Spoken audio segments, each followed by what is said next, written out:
Le groupe Vivalto Santé a décidé, dans le cadre du plan cancer 2014-2019, de s'investir dans deux objectifs. Le premier, c'est de sécuriser l'amélioration du suivi dans le cadre d'une chimiothérapie orale. Et l'autre objectif était d'améliorer aussi la coordination entre tous les acteurs, les professionnels de santé autour du patient dans cette prise en charge. Ce projet a été réalisé en collaboration bien sûr avec nos oncologues, nos paramédicaux, avec l'écoute auprès des patients et des professionnels de ville, médecins traitants, pharmaciens et infirmières libérales. Concrètement, on a mis en place une nouvelle organisation de prise en charge qui s'appuie sur deux outils innovants. Un serious game nommé chimio orale qui principalement permet l'éducation thérapeutique du patient à distance, une évaluation pour la préparation du patient et son suivi lors de son traitement. Ce jeu est interfacé en temps réel avec la plateforme Vivalto Life qui permet d'assurer la coordination entre l'ensemble de tous les acteurs autour du patient et un suivi constant entre le patient et l'infirmière coordinatrice de l'établissement de santé. Suite à l'annonce de la thérapeutique par le médecin, je prends contact avec le patient pour organiser un premier temps de consultation d'annonce infirmière. Ce temps va permettre de voir avec le patient ce qu'il a compris de son traitement et de lui proposer, de lui parler, de lui expliquer ce nouveau programme d'éducation thérapeutique et d'accompagnement centré sur le patient. Donc nous voilà, ce qu'on vous propose, ça va être d'organiser, de vous donner en fait des outils pour que si vous avez des questions, vous trouviez la réponse. Donc ça c'est via notre parcours éducatif, donc vous aurez les réponses à vos questions s'il y a des choses qui ne vont pas. Et on vous propose aussi une plateforme de coordination où vous pourrez nous donner des nouvelles, comment vous allez, comment ça se passe la prise de médicaments à la maison. Tout à fait. Donc vous êtes d'accord? Oui, tout à fait. Donc ce que je vous propose, c'est de tester ce programme éducatif. Donc lors de la consultation d'annonce, on va proposer aux patients de faire un temps de tutoriel sur ce parcours de soins afin en fait d'évaluer ses capacités à utiliser cet outil à la maison. L'étape suivante, le patient va rentrer chez lui. Suite au tutoriel, il va pouvoir donc se connecter sur ce parcours éducatif, aller suivre son parcours de soins et répondre aux questions qui lui sont posées afin que nous, quand il va venir en hôpital du jour, on puisse vraiment adapter notre prise en charge à ce qu'il a besoin d'apprendre, de renforcer ou de maintenir pour vivre au quotidien avec sa maladie et la prise de son traitement. Afin de prévoir certains effets secondaires, je peux adapter mon hygiène alimentaire et mon mode de vie. Pendant ce temps-là, moi, je vais pouvoir avoir sur la plateforme de coordination en fait, les résultats que le patient va nous donner aux réponses qui lui seront posées dans ce jeu éducatif qu'on appelle nous Serious Game. Ces bonnes réponses ou mauvaises réponses vont me permettre d'adapter les séances éducatives en fonction de ce que le patient aura besoin d'apprendre. Tout ça, c'est toujours dans un objectif que le patient en fait, ait toutes les connaissances nécessaires pour gérer son traitement à la maison au mieux. La finalité du projet et avant tout de pouvoir prendre en charge en toute sécurité déjà l'ensemble des patients qui sont pris en charge actuellement par nos oncologues en chimiothérapie orale. Ensuite, de permettre à certains patients qui demandent des suivis spécifiques de pouvoir enfin accéder à ce type de prise en charge.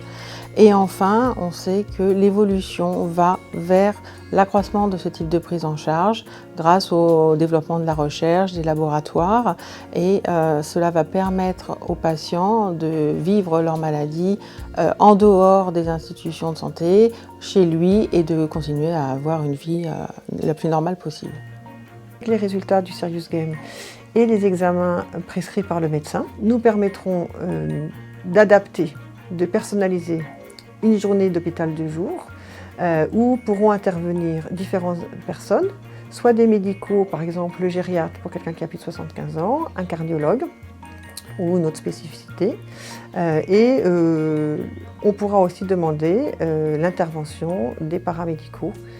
Par exemple, la diététicienne, l'assistante sociale, l'infirmière ressources douleurs, la psychologue.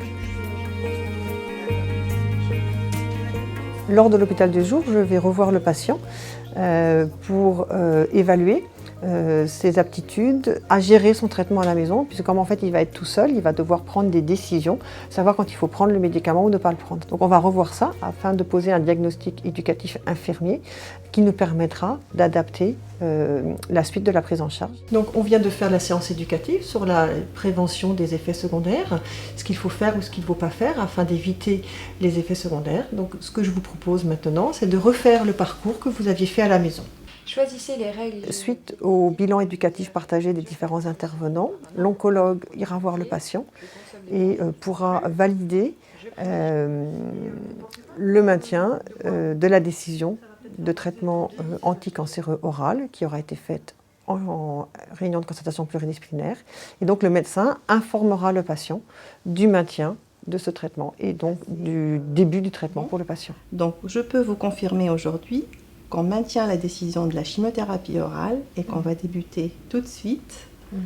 Et vous n'hésiterez pas, si jamais vous rencontrez des difficultés et vous auriez des questions, n'hésiterez pas à m'appeler. Le patient rencontrera la pharmacienne qui reverra avec lui les différents traitements pour sensibiliser le patient sur les interférences médicamenteuses entre son traitement habituel s'il y en a un et son nouveau traitement de chimiothérapie.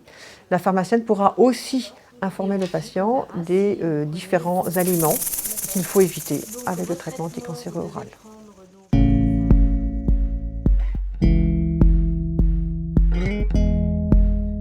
Le patient normalement se connecte une fois par semaine au début de la prise en charge. Après, comme le traitement peut durer plus longtemps, la connexion sera en gros tous les 15 jours. Ce lien, en fait, nous permet de rester connectés, de suivre comment ça se passe à la maison afin de sécuriser le patient dans son environnement. Et s'il se retrouve en fait en difficulté avec soit un effet secondaire, soit un questionnement qu'il peut avoir sur ce qu'il a le droit de faire ou pas le droit de faire, il va donc aller sur le Serious Game. Donc on sera sur un mode tout à fait différent. Il va pouvoir retrouver les effets secondaires, avoir des renseignements sur ce qu'il peut faire et vraiment trouver les réponses à ses questions.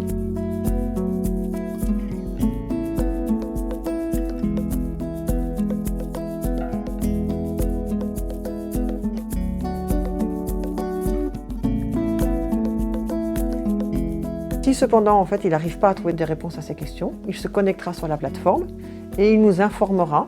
À ce moment-là, on pourra lui répondre et l'orienter sur une décision à prendre ou ne pas prendre, éventuellement le médecin traitant à contacter ou éventuellement voir l'oncologue si c'est nécessaire. Ce projet permet aujourd'hui, grâce aux outils, à lier le patient avec l'établissement pour assurer la sécurité de sa prise en charge. Dans un proche avenir, nous allons permettre au patient de faire intervenir son réseau qu'il aura choisi, que ce soit les professionnels de santé de ville ou ses aidants ou sa famille, afin qu'ils puissent l'accompagner dans la coordination et la prise en charge de sa maladie.